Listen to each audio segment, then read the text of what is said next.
I don't want to speak for everyone, but in all of my life, I've never had a dream about a job, just an incredible job.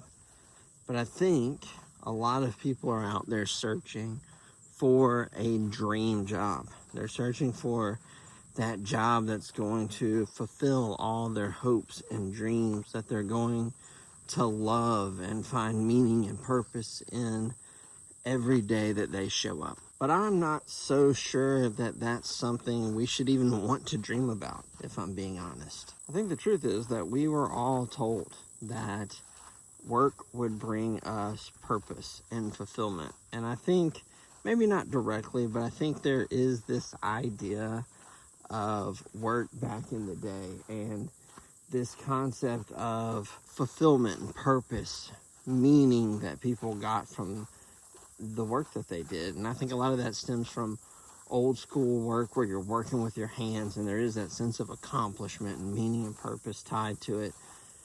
Some people are called to a certain job, right? You're thinking preachers, doctors, things like that. But I think a lot of your everyday commonplace jobs, I don't think there is a lot of meaning or purpose to be gained from those jobs. I think what we get instead is burnout, stress, frustration, a sense of emptiness, a lack of fulfillment. We get treated like cogs in a big corporate machine that furthers this idea of there being no meaning or purpose. We get layoffs, terminated, passed over for raises and promotions for someone who's just a more social butterfly than we are. Or, whatever the case is, we get raises and increases that don't seem to really benefit us at all because the cost of living is far outpacing our wage growth. And it ultimately leaves us in a sense where none of us can find this dream that we're looking for. If you feel like you're in this boat, the beautiful thing is that you're not broken. You're not crazy for feeling like this. I think that you're just seeing something that a lot of people are too afraid to admit. And that is that work was never meant to fill your soul up, right? It was never meant to fulfill you or to be your purpose or your meaning in life. It's a tool that we use to fund our life, our passions. It's something we use to support our dreams, right? Our families, our hobbies, all those things that do bring us excitement. So today let's talk about this anti-work attitude. Maybe that's a good way of putting it. This growing sentiment in the workforce where the general idea is that we're against work, right? It's anti-work. People fighting back against this traditional sense of what work is. I think this sentiment is growing, this anti-work idea, because I think people are seeing the contrast. The contrast between what we're sold, right? This idea of growing up and getting education and a job and family and a house and that American dream. They're seeing that on one hand, and then yet they're seeing the reality of inflation and layoffs and this idea of corporate greed where so much seems like it's driven by profits and revenue, and the common workers just get left in the background. I think people are seeing these two things and it's not registering, right? It doesn't line up in your mind of how could this ever fulfill the dream?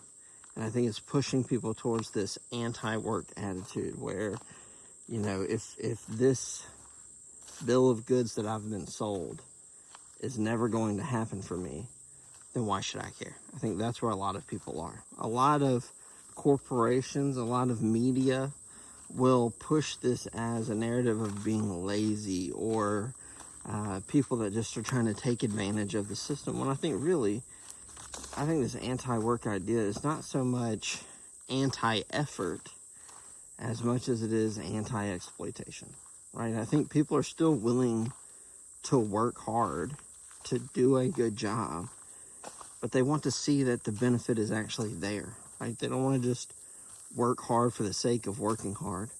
They don't want to work hard so that company XYZ has a few extra zeros on their balance sheet.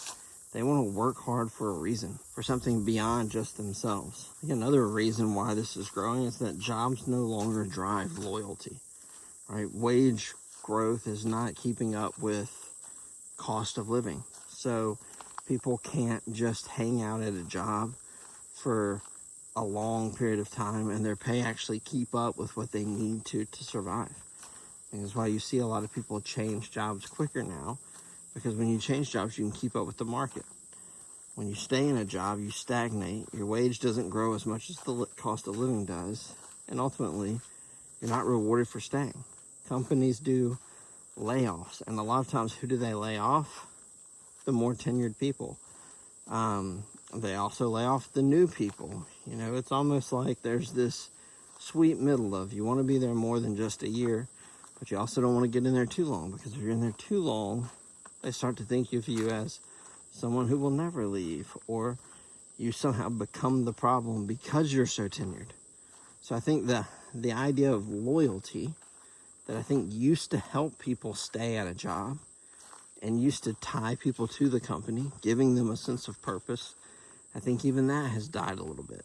And then the last thing is, I think people are starting to come up with this idea of, this question of, am I living to work or working to live? And I think you have a lot of people that worked to live, and hard work made that happen.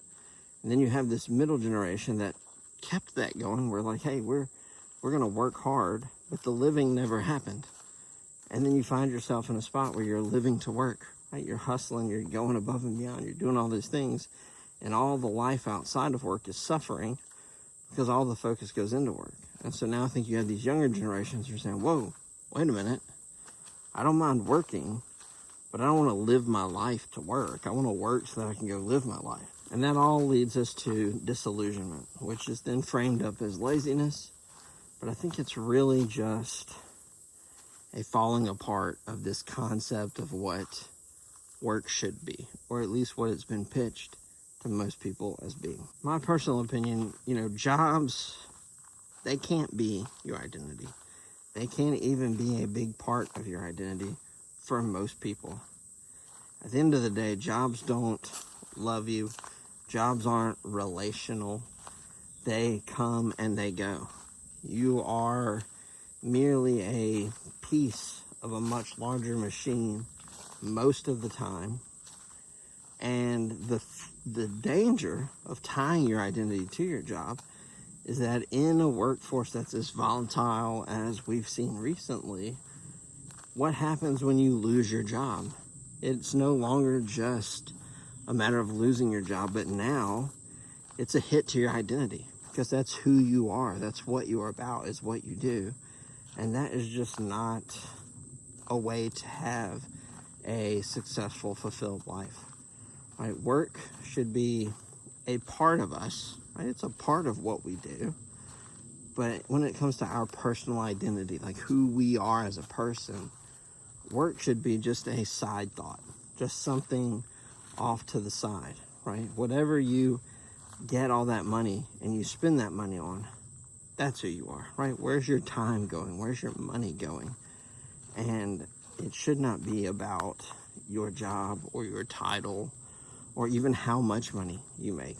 So we need to start changing where we find our fulfillment and our success or the joy that we have in life. It needs to come from friends and family, from faith, from our relationships. I hope that when I'm dead one day, that people will remember me for being an incredible husband and an incredible father. I don't care at all if anybody remembers that I was a good worker. Obviously some work, right? Working on relationships, working on things that are a passion for me, I want, but I don't want anyone on my deathbed to be like, Clint was the best HR employee ever. And I would even go so far as, I think a lot of people feel guilty when you just show up to work to do your job, collect the check, and get out.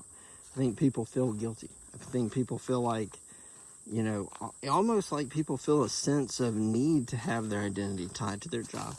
But I think it's perfectly fine if you have a job that is relatively easy, that you can do, that's low stress, and you stay at that job despite not enjoying it because it pays you enough money to then go and live the life you want outside of work, then that's great. That may be what a dream job is, right? Being able to have a job that supports you having the life you want, that is a dream job, even if that job sucks. So it's a perspective change almost. I think as long as we can realize that, look, we can chase this dream job, but maybe we should chase the dream and find a job that supports it. Like, the job itself won't be the dream.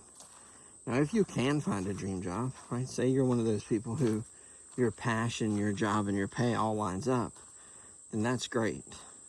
But no one, I don't think, is going to be hyper passionate about sitting in a cubicle 8 hours a day, going to 3 hours worth of meetings that could have been emails. So, but if that boring, mundane job gets you the kind of rewards in life that you want, that's an incredible job, and you should be happy that you have it. I think that's the solution to this problem of, you know, anti-work and what people are looking for. I think if we all just change what we're looking for, I think we'll all be happier. You don't owe anyone a rise and grind attitude. Right? You don't have to go out there and hustle yourself into the grave for some kind of brownie points to hustle culture. You don't have to go out there and be super loyal to your company that wouldn't be loyal to you for the sake of fulfilling the loyalty that they hope you have. You answer to your friends, to your family, to God. That's who you answer to. So I think we just need to normalize choosing peace over this constant chase of this, you know, dream job, right? That concept of chasing a dream. If you could find peace in your life where you are now, you may realize you're living a lot more of a dream life than you think you are. At the end of the day, if you've, you know, ever felt guilty about not loving your job, or guilty about not going above and beyond all the time, or feeling like there's just more to life out there that you haven't quite found yet, I think the beautiful thing is that you're not alone. I think that the culture has shown us that a lot of people are asking those same questions of, you know, those bigger questions of why, not just doing what they're told, not just falling in line with everybody else, but really asking, why am I doing this? Why should I want to do this? And so you're not alone if you're in this boat. I don't think that we should dream of work. I think you should dream of the life that you want to have, and then find a job that supports that. I hope you find this video encouraging. If you do like this kind of content, please like and subscribe, and I will see you guys in the next one.